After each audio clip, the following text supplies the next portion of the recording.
the discovery of Sue by Pete Larson and Sue Hendrickson was one of the greatest in all of paleontological history to be discovered. But the seizure of Sue and all of their fossil collections and the treatment of the leading paleontologists of the team by the U.S. government put a damper on their extraordinary discovery about this extraordinary dinosaur. I became very passionate about this, not only because I've been wanting to become a paleontologist since I was little, but because I saw the movie Dinosaur 13, which is a documentary about this, and it was really touching. And Dinosaur 13, it was directed by Todd Miller in 2014 by Statement Pictures in the USA, starring Pete Larson and Sue Hendrickson, which are the actual paleontologists. They were interviewed and they had little videos on the movie from when they found Sue, home videos. And how would you feel if you spent several years of your life and career working on something that was very special and you're very passionate about it, and having that, your credibility, your dignity taken away from you by the U.S. government? Today I will tell you all about the discovery of Sue, all about her, and also about the treatment of the paleontologists by the government. First, I'll talk about how Sue was unearthed. Although now she's in Chicago, she's far away from her original home, and her story begins in Cheyenne River Indian Reservation in South Dakota in 1990. According to a 1999 issue of National Geographic and an article titled A Dinosaur Named Sue by Donovan Webster, Susan Hendrickson said, "I spotted some bone fragments at the base of a cliff. Because the fragments appeared to have fallen from above, I looked up, and there, about 7 feet up, 3 vertebrae were sticking out of the wall. By their shape, I knew this specimen had to be a meat eater, and by their size, I knew it could only be a tyrannosaur." This was the beginning of arguably the most amazing paleontological discovery of all time. Her team, run by Pete Larson, paid the landowner $5,000, which is the most anyone had ever heard of anybody paying a landowner. And he said, "You're supposed to sign a contract," but he gave him the money and he got out of the contract, and the landowner, Maurice Williams, said, "No, we'll just shake hands, we'll call it a friendship. We'll trust each other on this."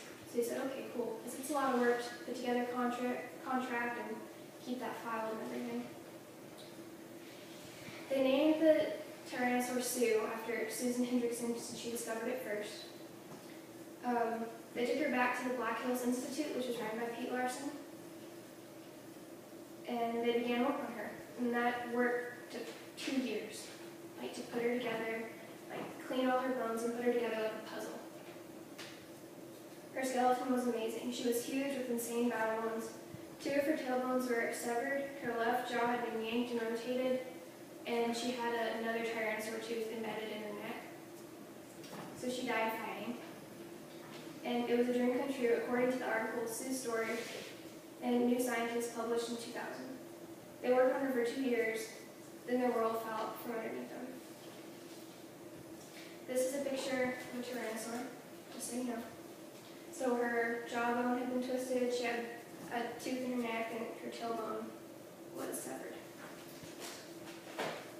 Next, I'll move on to the legal complication involved with Sue. During the spring of 1992, the FBI took control of the Black Hills Institute, taking Sue and the rest of their fossil collection.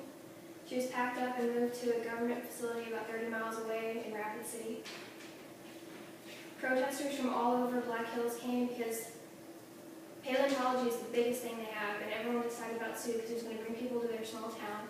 It was its own little private museum. All the paleontologists were from there, so it was special to the people that lived there too. And they all had signs saying "Free Sue," and they were all chasing the trucks, trying to change the government's minds, but there was no changing it. His team was charged for illegally removing the fossil from an Indian reservation, which had been placed in trust by the U.S. Department of Interior Sue. Maurice Williams, the landowner, claimed to have never received his pay, which would have heightened the legality of the situation. But even if he had received his pay, the real problem was he had stolen land. Because fossils mineralize over time, they're considered part of the land, and you can't tamper with the land. So Pete Larson had been doing that for a long time. So it ended up he had years and years of charges because he had done it so many times, so he didn't know it was wrong. So the government said he had corrupted the land. And Maurice Williams didn't argue, and he just said he didn't receive payment because this would turn out better for him, meaning he would get part of the income from selling Sue, and Pete Larson and Sue Henderson would have no part of her anymore. According to the article in the World of Big Lizards in Newsweek in 2014 by G. Lids, Pete Larson said, "If you add up the time served for each of those counts, it comes to 353 years for me, which is longer than Jeffrey Dahmer, and he killed and ate like 15 people." In the end, the Black Hills Institute lost. They lost Sue and Pete Larson to prison for several years.